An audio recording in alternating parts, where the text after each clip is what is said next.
마음이 조급한 가운데 주님, 저희들이 겸손한 마음으로 주님의 말씀을 기다립니다. 개인에게, 그리고 우리 가정에, 우리 교회에 주님께서 하시는 말씀을 우리가 잘 기다리며 잘 듣게 하여 주시옵소서. 주님의 은혜를 기다립니다. 주님을 기다립니다.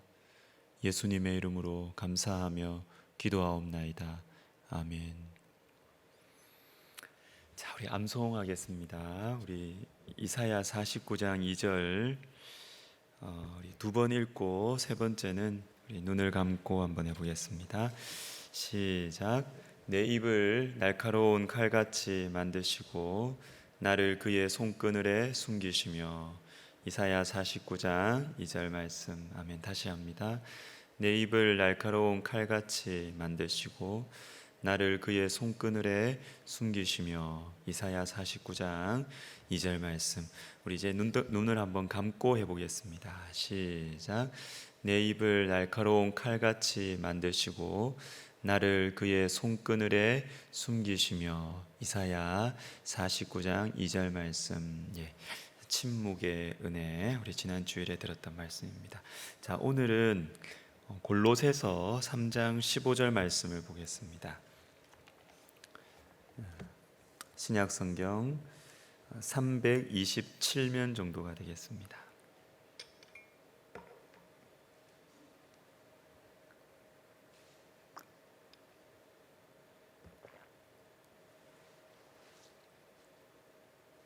골로새서 3장 15절 말씀, 우리 같이 한 목소리로 읽도록 하겠습니다. 그리스도의 평강이 너희 마음을 주장하게 하라. 너희는 평강을 위하여 한 몸으로 부르심을 받았나니 너희는 또한 감사하는 자가 되라. 아멘. 자, 그리스도의 평강이라는 제목으로 말씀을 전하겠습니다. 자, 오늘 본문에는 이 평강이 두 번 나옵니다. 두 번. 앞에 한 번, 중간에 한 번. 평강이 두 번 나오는데, 그런데 이 두 개의 평강이 달라요. 이게 다릅니다. 너희는 평강을 위하여 한 몸으로 부르심을 받았다. 이 중간에 나오는 이 평강은 말 그대로 한 몸의 평강, 이 사람 저 사람이 같이 하나 되는 한 몸, 하나됨의 평강이라고 말할 수 있습니다. 한 몸으로 부르심을 받았다. 자, 이게 오늘 본문 전체의 이 흐름의 이 주제입니다. 쭉 한번 읽어드리면 3장 11절부터 거기에는 헬라인이나 유대인이나 할레파나 무할레파나 야만인이나 스구디아인이나 종이나 자유인이 차별이 있을 수 없나니 오직 그리스도는 만유시요 만유 안에 계시니라. 13절 누가 누구에게 불만이 있거든 서로 용납하여 피차 용서하되 주께서 너희를 용서하신 것 같이 너희도 그리하고. 자, 오늘 본문이 들어있는 이 말씀의 흐름은 이 교회의 이 분열 없는 하나됨, 요 평강을 전체적으로 말하고 있습니다. 출신이나 조건 등 이 외적인 모습이 서로 달라도 예수 그리스도 안에서 한 몸이다라는 것입니다. 팔이 다리보다 더 중요한 거 아니죠. 똑같이 중요하다, 한 몸이다라는 것입니다. 이것이 평강이에요. 이것이 평강. 너는 다르다, 내가 너보다 낫다, 이런 생각이 교회를 지배하면 그 교회에는 평강이 없습니다. 평강이 없습니다. 이해가 되시죠? 물론 세상적으로 또 인간적으로 각자가 가진 것들은 달라요. 그러나 중요한 것은 그리스도의 몸된 교회 안에서는 그것을 자랑하면 안 돼요. 그것을 자랑하면 안 돼요. 그것으로 사람을 무시하거나 교회를 혼란시키면 안 돼요. 그러면 교회의 평강이 깨어집니다. 하나됨의 평강은 매우 중요합니다. 성경 전체를 보지 않아도 이 골로새서가 포함되어 있는 이 서신서, 이 서신서들만 봐도 이 하나됨의 평강이 얼마나 중요한지를 알 수가 있습니다. 여러분, 서신서가 뭐예요? 서신서가 뭐예요? 편지죠, 편지. 근데 이 편지는 교회들에게 주신 편지예요. 이 교회, 저 교회, 교회들에게. 그럼 교회들에게 왜 편지를 주셨을까요? 교회 안에 문제에 대한 예수님의 대답, 이게 편지로 가는 거예요. 교회의 문제들에 대한 대답, 이게 서신서입니다. 자, 그래서 우리가 언뜻 생각해도 이 하나됨의 평강, 이것이 문제가 되는 서신서들이 많습니다. 로마서, 로마교회에 보내진 편지죠. 로마서 10장 12절 대표적으로 읽어드리면 유대인이나 헬라인이나 차별이 없습니다. 왜 이 말씀을 하시겠어요? 로마교회 안에 분열이 있었던 것이죠. 유대인 출신, 헬라인 출신, 분열이 이 교회 안에 있었기 때문에 이 말씀을 하시는 것입니다. 근데 생각해 보면 참 웃겨요. 자, 로마 교회입니다. 로마에 있는 교회. 뭐 예루살렘에 있는 교회도 아니고 헬라인들의 이 시작이니 아테네도 아니고 로마에 있는 교회예요. 로마에 있는 교회. 국제도시 로마에 와 있는데 나는 유대인이다. 나는 헬라인이다. 웃기는 얘기 아닙니까? 마치 미국 이민교회에 한인교회에 그 교회 안에서 나는 서울 출신이다, 부산 출신이다, 이 싸우는 건 뭐가 달라? 웃기는 거 아닙니까? 근데 이게 우리 모습이라는 것이죠. 그리고 또 고린도 교회, 고린도 전후서를 보십시오. 바울파, 아볼로파, 게바파, 그리스도파, 빌립보 교회 마찬가지고 이 골로새 교회 마찬가지입니다. 하나됨의 평강은 교회에서 매우 중요합니다. 그런데 오늘 본문에는 또 다른 평강이 더 있습니다. 다시 한번 오늘 본문을 한번 같이 읽어보도록 하겠습니다. 그리스도의 평강이 너희 마음을 주장하게 하라. 너희는 평강을 위하여 한 몸으로 부르심을 받았나니 너희는 또한 감사하는 자가 되라. 제일 앞에 나오는 이 그리스도의 평강, 이게 좀 다른 거예요. 다른 겁니다. 왜냐하면 이 평강은, 그리스도의 평강은 너희 마음을 주장하는 것입니다. 그죠? 우리의 마음을 주장하는 평강이 그리스도의 평강입니다. 그리고 뒤에 나오는 평강은 내 마음이 아니고 나와 너 사이의 평강, 한 몸의 평강이에요. 그러니까 요 앞에 나오는 그리스도의 평강과 뒤에 나오는 하나됨의 평강은 다른 것입니다. 달라요. 다른데 밀접하게 연결이 되어 있습니다. 관계가 있습니다. 그리스도의 평강이 우리 안에 있을 때, 그리스도의 평강이 우리의 마음을 주장할 때 하나됨의 평강이 이루어질 수 있다라는 것입니다. 그리스도의 평강이 우리의 마음을 주장해야 우리 안에 하나됨의 평강을 지킬 수가 있다라는 것이죠. 자, 인간 사회를 바라보는 두 가지 관점이 있습니다. 이건 제 생각이 아니고 C.S. 루이스라는 사상가가 한 말입니다. 자, C.S. 루이스는 기독교의 진리를 아주 쉽게 잘 이해할 수 있도록 설명하는 탁월한 은사를 받은 사람이에요.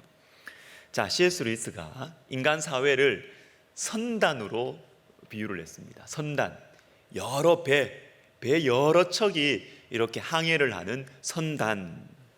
그런데 이 여러 배들이, 이 선단이 평화롭게 항해하기 위해서, 안전하게 항해하기 위해서 고려해야 하는 것이 두 가지가 있다, 이렇게 말합니다. 두 가지. 먼저는 서로가 배끼리 부딪히지 않아야 됩니다. 그렇죠? 그래야 안전하죠. 배와 배 사이가 부딪히지 않아야 돼요. 적절한 간격을 잘 유지해야 되고 서로 지켜야 할 예의와 규칙이 인간 사이에 있어야 된다라는 것입니다. 하나됨의 평강이죠. 그래서 인간들은 법과 규칙, 예절을 잘 만들고 이것을 지키면 인간 사회는 평화로울 수 있다, 이렇게 생각하곤 합니다. 그런데 인간 사회를 바라보는 또 하나의 관점이 있습니다. 그것은 배와 배 사이의 문제가 아니고 배 자체가 고장이 나지 않아야 된다는 것이죠. 감이 오시죠? 그런데 C.S. 루이스는 이게 더 중요하다는 것입니다. 더 중요하다. 왜냐하면 만약에 배와 배 사이에 몇 미터 간격을 유지하고 이렇게 서로 항해하자, 아무리 규칙과 법을 잘 지켜 놓아도 요 한 척 한 척 요 배 자체가 심하게 고장이 나 있다면, 요 배 자체가 조정이 안 될 정도로 낡았거나 심하게 고장이 나 있다면 아무리 규칙이 좋아도 이거는 엉망이 될 수밖에 없다는 것이죠. 그러면서 C.S. 루이스가 이런 말을 합니다. 제가 정말 말하고 싶은 것은 각 개인의 용기와 이타심 없이는 어떤 제도도 제대로 작동할 수 없다는 것입니다. 이 사실을 깨닫지 못하는 한 아무리 사회적, 경제적 개선책을 찾은들 다 뜬구름 잡는 일에 불과하다는 것입니다. 인간이 여전히 부정직하며 횡포 부리기를 좋아하는 한 새로운 제도 하에서도 예전에 하던 짓을 계속할 새로운 방법을 반드시 찾아내고야 말 것입니다. 법으로는 인간을 선하게 만들 수 없습니다. 그리고 인간이 선해지지 않는 한 사회는 좋아질 수 없습니다. 여러분, 이게 성경의 관점입니다. 성경의 관점. 성경도 인간 사회의 법과 규칙, 제도 중요하게 생각합니다. 근데 이게 성경의 희망이 아니에요. 인간 자체가 망가져 있는데 배 하나하나가 심각하게 고장이 나 있는데 규칙을 지킬 수가 없다니까요. 아무리 새로운 개혁이 일어나도 인간 본성 자체에 새로운 영과 새로운 마음이 부어지지 않으면 어떠한 개혁적인 정책 안에서도 인간은 나쁜 짓을 합니다. 그 방법을 참 찾았습니다. 그리스도의 평강이 우리 안에, 우리 각자 속에 그리스도의 평강이 없으면 하나됨의 평강은 이루어질 수가 없습니다. 성경적인 관점이죠. 그러면 그리스도의 평강이 무엇입니까? 성경에 이것이 그리스도의 평강이다, 이것이 주님의 평강이다, 하나님의 평강이다, 이렇게 하나님의 평강의 어떤 성격에 대해서 설명해 주는 말씀은 조심스럽지만 제 기억에는 빌립보서 4장 6절과 7절이 거의 유일하지 않나, 이런 생각이 듭니다. 나의 평안을 너희에게 주겠다, 너희에게 평강이 있을지어다, 이런 말씀은 여러 차례 나와요. 그런데 주님의 평강이 어떤 특징을 가지고 있느냐, 이것을 설명하는 부분은 빌립보서 4장 6절과 7절이 거의 유일하지 않는가, 제 실력 안에서는 그렇습니다. 우리 빌립보서 4장 6절과 7절을 한번 같이 읽겠습니다. 시작. 아무것도 염려하지 말고 다만 모든 일에 기도와 간구로 너희 구할 것을 감사함으로 하나님께 아뢰라. 그리하면 모든 지각에 뛰어난 하나님의 평강이 그리스도 예수 안에서 너희 마음과 생각을 지키시리라. 하나님의 평강이 뭐냐? 모든 지각에 뛰어난 하나님의 평강. 자, 하나님의 평강은 모든 지각에 뛰어나다. 하나님이 모든 지각에 뛰어나시다. 이 하나님으로부터 평강이 온다. 자, 우리가 잘 아는 말씀이죠. 암송하는 분들도 많아요. 그런데 이 표현이 여러분 마음에 와닿습니까? 안 와닿으실 거예요. 그냥 너희에게 평강이 있을지어다, 이게 와닿지, 이 평강을 설명하는 이 부분이 좀 어렵습니다. 제가 쉽게 설명을 하겠습니다. 모든 지각에 뛰어난, 요 말이 지금 문제죠. 자, 모든 지각에 뛰어난 하나님의 평강. 모든 지각에 뛰어나다는 것이 무슨 의미냐 하면, 하나님의 평강은 모든 생각 위에 있다는 것입니다. 모든 마음 위에 있다는 것입니다.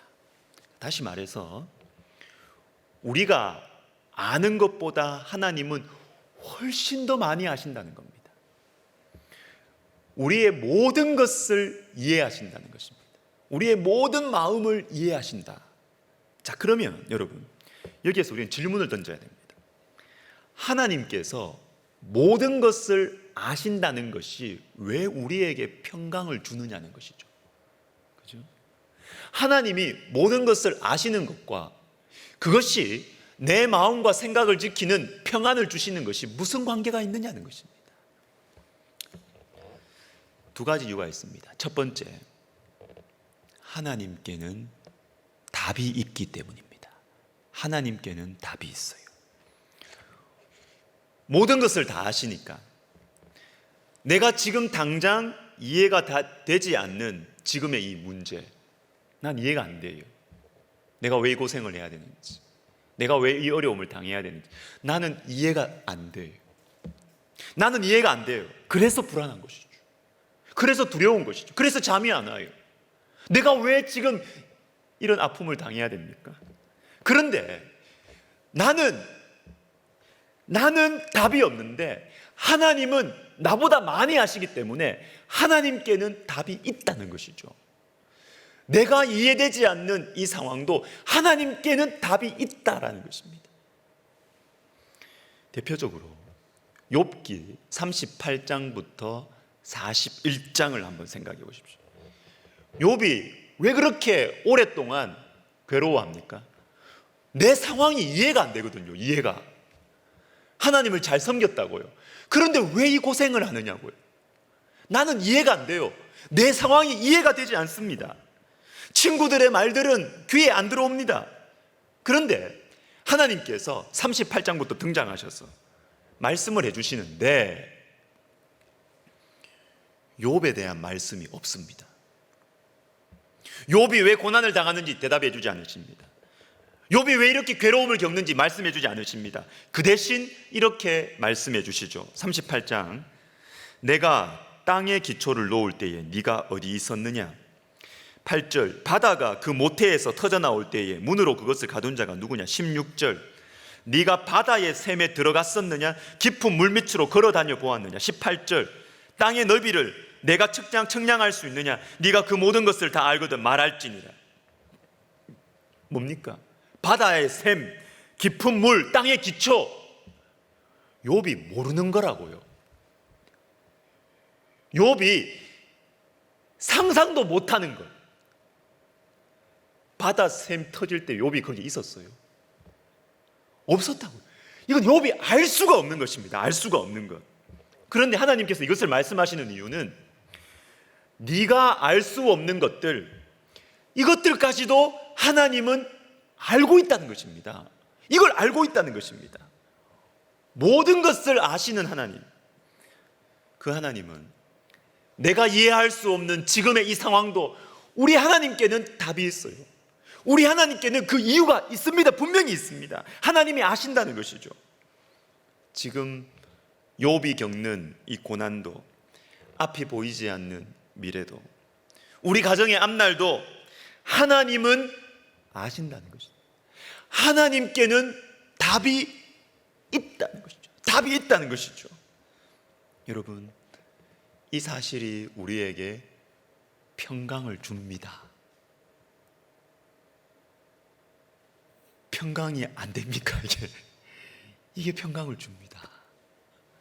이 하나님을 믿으면 우리 가운데는 평안이 찾아와요. 나는 답이 없지만 내가 믿는 하나님께는 답이 있으니까 마음의 평안이 찾아오는 것입니다. 모든 지각에 뛰어난 하나님의 평강. 하나님께서 모든 것을 아신다. 하나님께는 답이 있다는 이 사실을 믿고, 그래서 평안하시기를 주님의 이름으로 축복합니다. 아멘. 자, 두 번째, 모든 지각에 뛰어난 하나님의 평강이, 하나님께서 이 모든 것을 다 아신다는 사실이 왜 우리에게 평강이 되는가? 두 번째 이유는 하나님께서 내 마음을 이해하시기 때문입니다. 내 마음도 아신다라는 것이죠. 우리의 마음은 너무나 자주 평안을 잃어버립니다. 작은 아픔에도 평강을 잃어버리고 작은 상처에도 평안을 잃어버립니다. 그런데 힘들어도요, 한 사람만이라도 내 마음을 알아주면 마음이 평안하잖아요. 마음이 평안해요. 하나님께서 모든 지각에 뛰어나시다라는 이 말씀 속에는 하나님이 내 마음을 아신다라는 게 포함되어 있어요. 내 마음을 아시죠. 이 모든 것 안에는 내 마음도 포함되어 있습니다. 내가 얼마나 불안한지 주님 아십니다. 그리고 내가 얼마나 더러운지, 얼마나 악한지 하나님은 아세요. 여러분, 하나님과의 관계가 활짝 열린 것이죠. 하나님과의 관계가 활짝 열려 있으면 가리는 것이 없어질 때 평강이 찾아옵니다. 자, 여러분 잘 들으십시오. 내가 완벽하게 산다고 내 속에 평강이 올까요? 죄 하나도 안 짓고 도덕적으로 나는 완벽하게 산다고 내 속에 평강이 올까요? 아닙니다. 그렇게 한다고 평강이 오는 게 아니에요. 인간이라는 존재 자체가 완벽하지 않고 설사 하루나 이틀 완벽하게 산다고 해도, 아니 더 나가서 한 달, 두 달, 1년, 2년을 죄 하나 안 짓고 도덕적으로 완벽하게 살았다고 해도 인간은 완벽하면 할수록 그 완벽을 지키기 위해 불안해하고 떠는 것이 인간 존재예요. 그러면 언제 인간이 평안을 누리는가?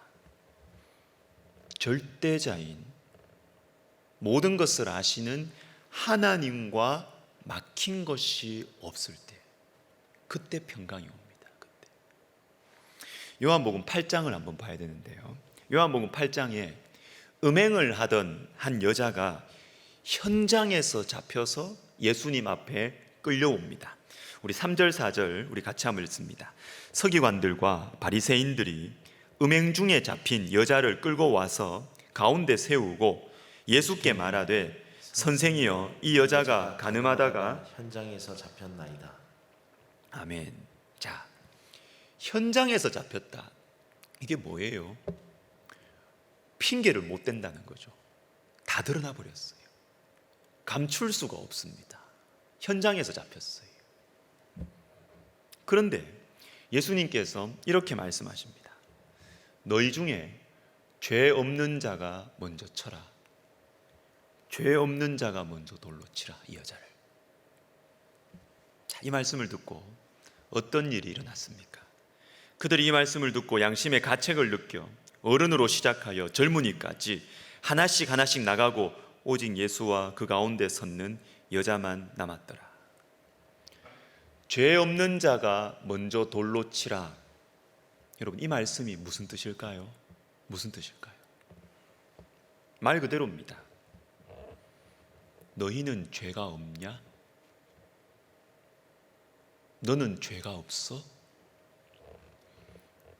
이 여인은 현장에서 잡혀와서 죄인인 것이 드러나 버렸어요. 드러났다고요. 그러면 너는 어떠냐는 거예요. 너희는 어떠냐는 거예요. 너희는 드러나지 않은 죄인이지 않느냐는 것입니다.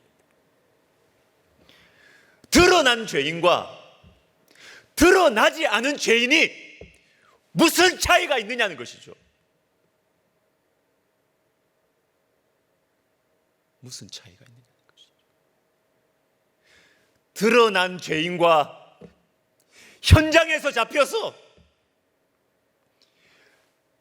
숨을 수 없는 드러난 죄인 이 여자와 똑같은 죄인이지만 드러나지 않은 너희들과 무슨 차이가 있느냐는 것입니다. 무슨 차이가 있느냐? 예수님께서 이 여인에게 이렇게 말씀하십니다. 8장 10절에 여자여 너를 고발하던 그들이 어디 있느냐? 너를 정죄한 자가 없느냐? 나도 너를 정죄하지 아니하노니 가서 다시는 죄를 범하지 말라 하시니라. 누가 평안할까요? 이 여자와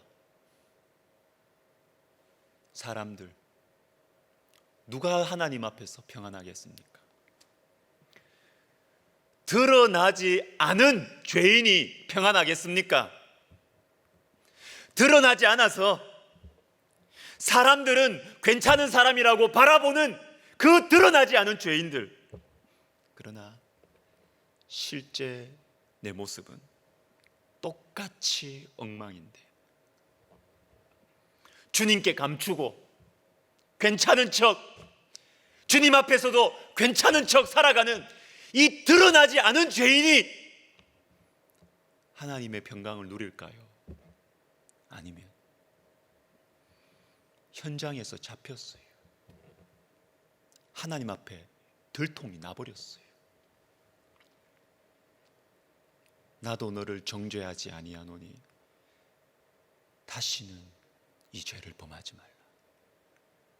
드러난 죄인, 누가 더 평안하겠습니까? 드러난 죄인이 훨씬 평안해요. 하나님의 평강이 그 속에 임하는 것입니다. 여러분, 하나님께 정직하게 솔직하게 회개할 때 그래서 큰 평안이 임하는 것입니다. 신앙생활 아무리 오래 해도요, 하나님께 감추고 사는 분들 많습니다. 생각보다 많습니다. 솔직하게 기도를 못하는 분들이 생각보다 많습니다. 하나님께도 이게 이야기를 못해요. 이야기를 못해요. 평안이 없습니다. 그러면 하나님께 솔직하게 회개를 해야 됩니다. 정직하게 회개를 해야 됩니다. 드러난 죄인이 돼야 됩니다. 그래야 하나님의 평강이 내 속에 찾아오는 것입니다. 찾아오는 것입니다.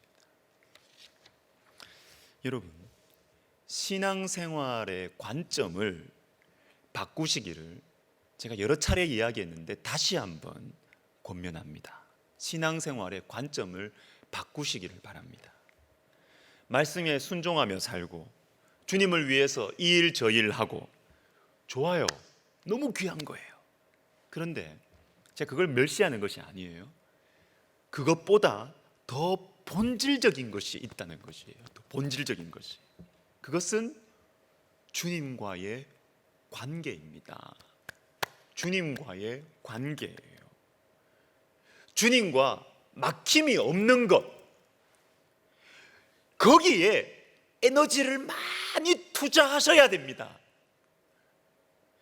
주님과의 관계에서 막힘이 있느냐 없느냐, 여기에 우리의 마음을 많이 쏟아야 한다고요. 여기에 마음을 많이 쏟아야 한다. 마치 시험 치는 것처럼, 무슨 규칙과 예절을 지키는 것처럼 그렇게 신앙생활 하시면 오랜 세월 신앙생활해도 마음이 안 변해요. 마음이 안 변해요. 여전히 불안해요. 교회 다니는데 왜 이렇게 불안해? 예수 믿는데 왜 이렇게 불안해요? 그리고 다른 사람들을 막 쉽게 판단해요. 그리고 외적인 모습도요, 조금 달라지다가 마음이 안 변한 가운데서 조금 변하면 그건 다시 돌아와요. 원점으로 언젠가는 돌아와요. 그러나 주님께 감추인 것이 없을 때, 주님과의 관계가 활짝 열려 있고, 이거는 윤리적으로 도덕적으로 문제가 없다는 말이 아니에요.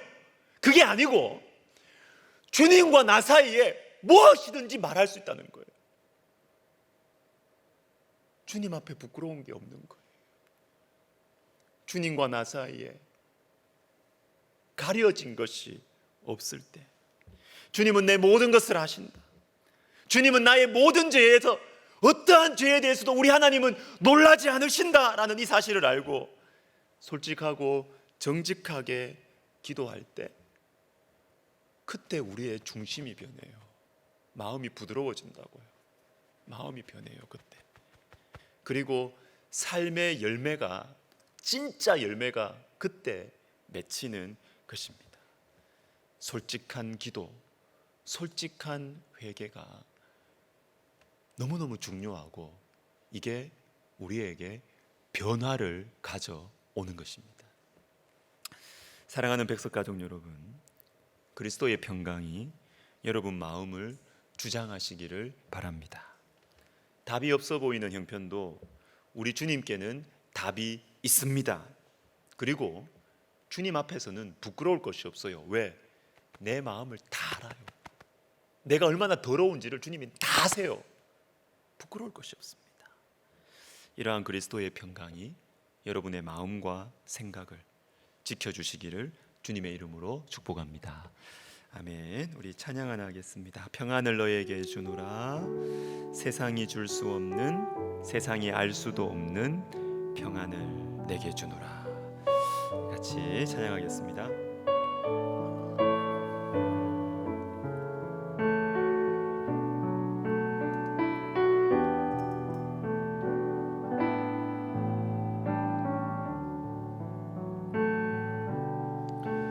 평안을 너에게 주노라.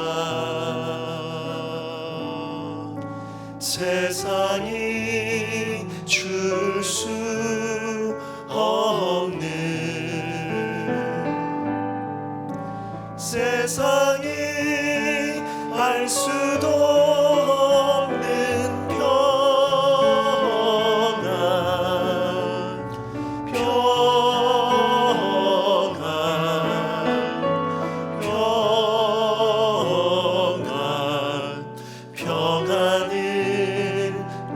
내게 주노라.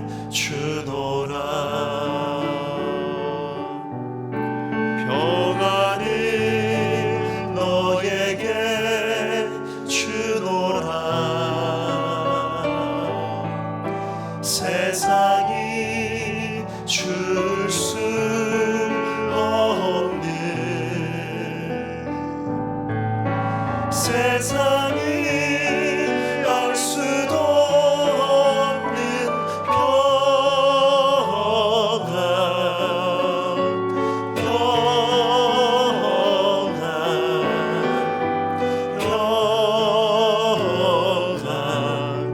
평안을 내게 주노라.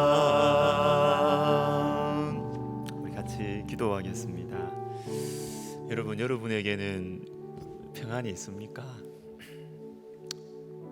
요즘 여러분 마음에 평강이 있습니까? 불안하시죠?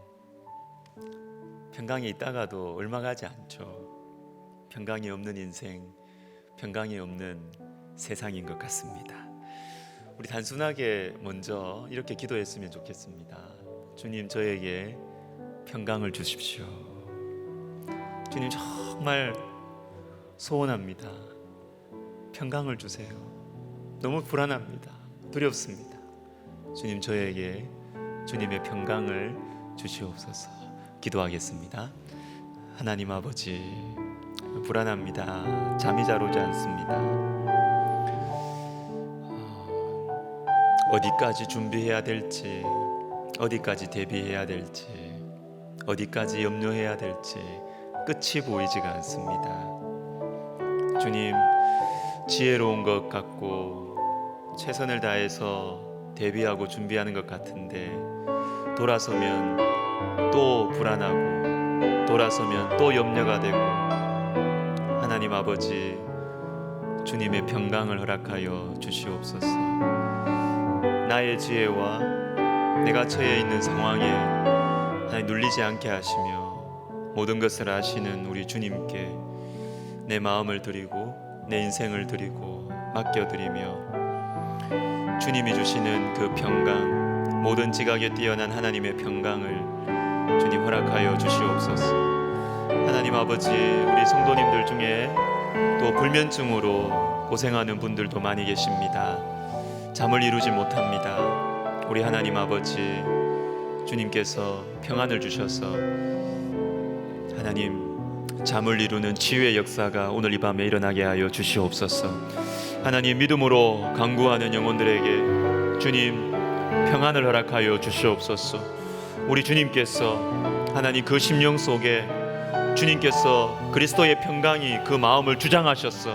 하나님 아버지 잘 자게 하시고 천만인이 둘러치려 하여도 내가 누워 자고 일어나는 하나님 아버지 하늘에 속한 평강을 허락하여 주시옵소서. 오 하나님 아버지, 우리의 생각으로는 하나님 우리는 잠들 수가 없습니다. 하나님 우리의 생각으로는 하나님 우리는 불안해서 견딜 수가 없습니다. 아버지 하나님, 우리에게 평강을 주시옵소서. 그리스도의 평강이 너희 마음을 주장하게 하라. 그리스도의 마음이 너희 마음을 주장하게 하라. 그리스도의 평강이 너희 마음을 주장하게 하라. 아멘. 주님, 우리가 이 말씀을 믿음으로 받습니다. 우리의 상황이 어떠함과 관계없이 그리스도의 평강이 우리의 마음을 주장하게 하여 주시옵소서.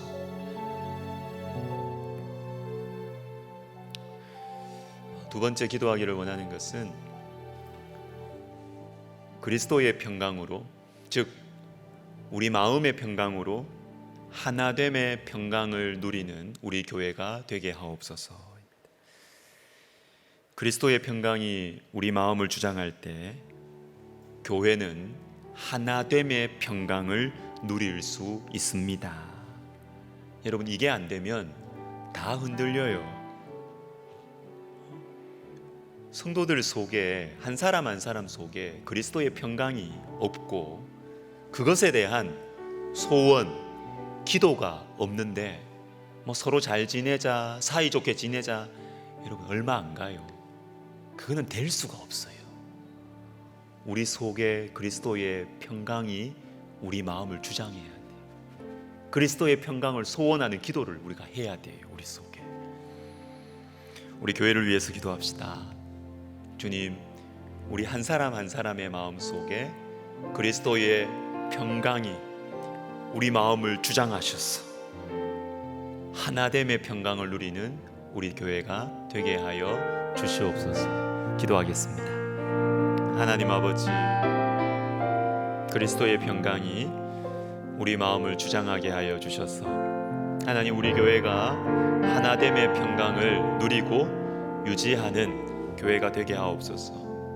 주님, 우리가 내 마음속에 그리스도의 평강이 없을 때에, 그때에 우리가 기도하게 해주세요. 엎드리게 해주세요. 주님, 제 마음에 그리스도의 평강이 있기를 원합니다. 주님, 제 마음에 그리스도의 평강이 내 마음을 주장하기를 원합니다. 주님, 우리가 영적인 이 여정을 걸어갈 때 지도를 알게 하시고 어느 길이 맞는지 그것을 알아서 하나님 우리가 기도하게 해주세요. 잘못된 길로 가면서 답이 없는 그 방식으로 계속해서 우리가 걸어가는 것이 아니라 우리가 길을 알고 성경에서 보여주는 길을 알고 우리가 완전하게 순종하지 못한다 하더라도 길을 알고 기도하고 성령의 도우심을 구해서 우리가 바른 길로 걸어가는, 바른 길을 향하여 걸어가는 하나님 우리 성도님들 한 사람 한 사람 되게 하여 주시옵소서. 주님, 우리는 고장난 배와 같습니다. 주님, 아무리 좋은 제도가 있어도 우리는 그 제도를 소화할 수 없는 고장난 배입니다. 하나님 아버지, 우리의 마음에 성령의 역사를 허락하여 주시옵소서. 새로운 마음과 새로운 영을 하나님 우리 속에 주셔서 하나님 이것을 소원하면서 하나님 우리 가운데 주신 이 몸된 평화, 하나됨의 평강이 우리 안에 일어나서 사랑과 나눔과 섬김이 우리 가운데 풍성해지고 또한 이것이 밖으로 흘러나갈 수 있도록 우리 하나님이여 도와주시옵소서. 우리나라에 평안을 주옵소서. 기도합시다. 여러분, 우리나라에 평강이 있습니까? 우리나라에 평강이 있습니까?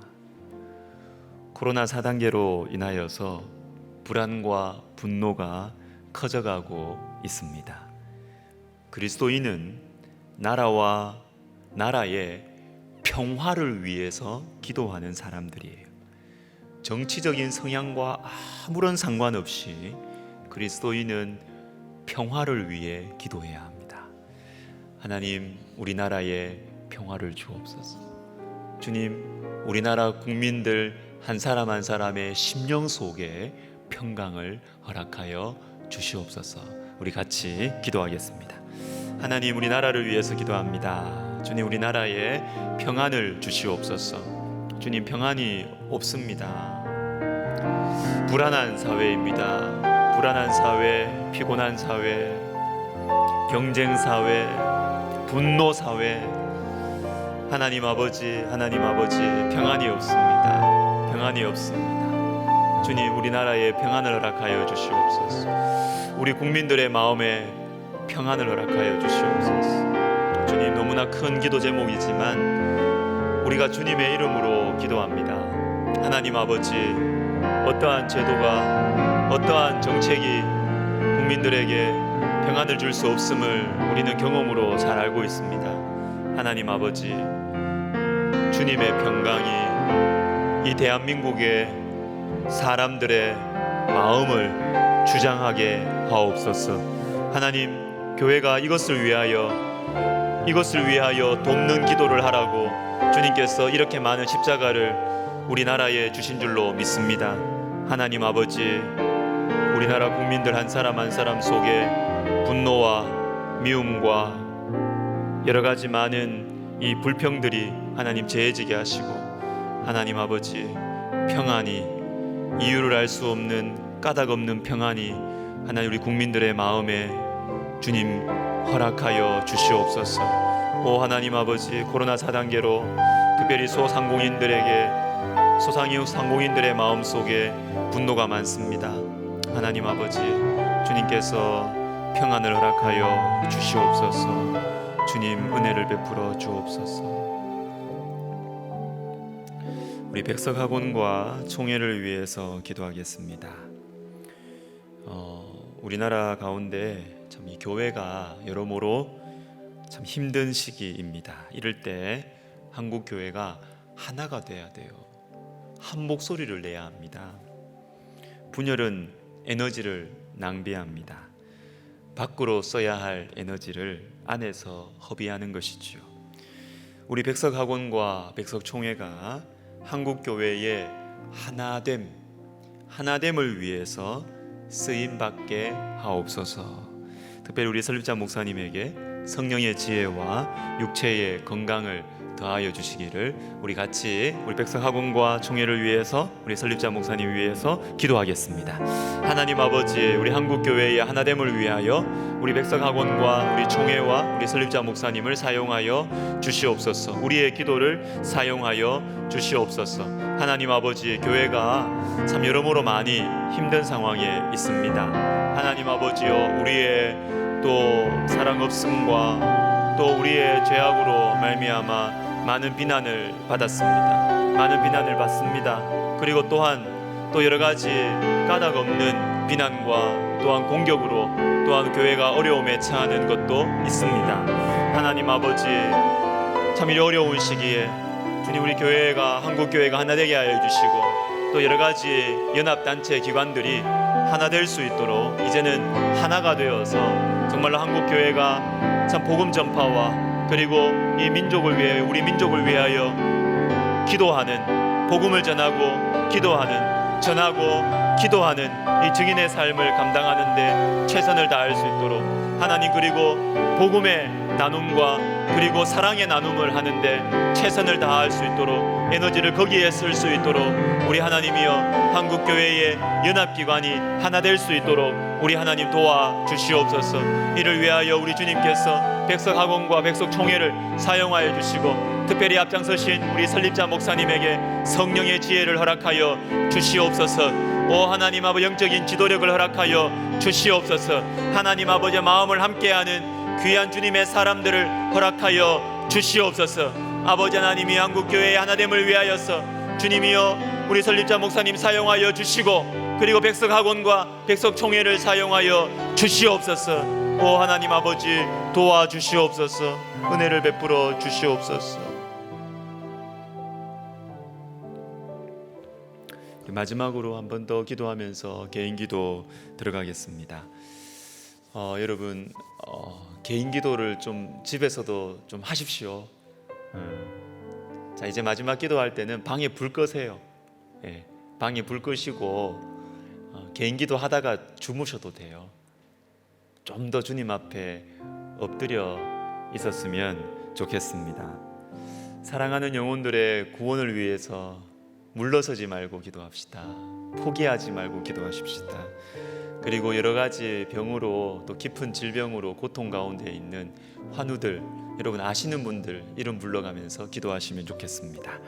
그리고 몸과 마음이 연약해지시는 우리 시니어 어르신들 위해서 기도하시고요. 그리고 너무나 연약하지만 너무나 중요한 우리 다음 세대 청년들, 다음 세대, 그리고 선교사님들을 위해서, 그리고 몇 주가 될지 모르지만 참 예배당에 오지 못하는 이 기간 가운데 우리 성도들의 마음에 더 주님을 향한, 교회를 향한 이 갈급함이 일어날 수 있도록 우리의 신앙을 위해서, 성도들의 신앙을 위해서 우리 시간 같이 기도하면서 개인 기도 들어가겠습니다. 기도하겠습니다.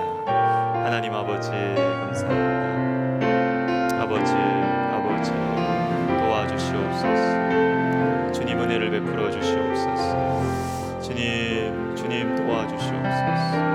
주님 도와주시옵소서. 주님 은혜를 베풀어 주시옵소서. 주님 도와주시옵소서. 주님 인도하여 주시옵소서. 아버지 도와주시옵소서. 하나님 아버지 은혜를 베풀어 주시옵소서. 주님 역사해 주시옵소서.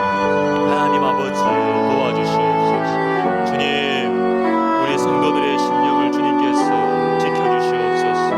하나님 아버지 이 기간을 통하여 얼마나 더 우리가 간절해지며 이 시간들을, 이 어두운 시간들을 통하여 우리가 더 얼마나 그리워하며 우리가 더 얼마나 은혜를 사모하며 우리가 더 얼마나 예배를 사모하며 우리가 더 얼마나 간절해지는 것을 하나님 보게 하여 주시옵소서. 하나님 아버지 주님께서 우리 백석 가족들의 심령을 주님께서 지켜주시옵소서. 그리스도의 평강으로 지켜주시옵소서. 그리스도의 성령의 역사로 지켜주시옵소서. 하나님 아버지 엎드리는 시간이 많아지게 도와주시고 특별히 하나님과 독대하는 시간이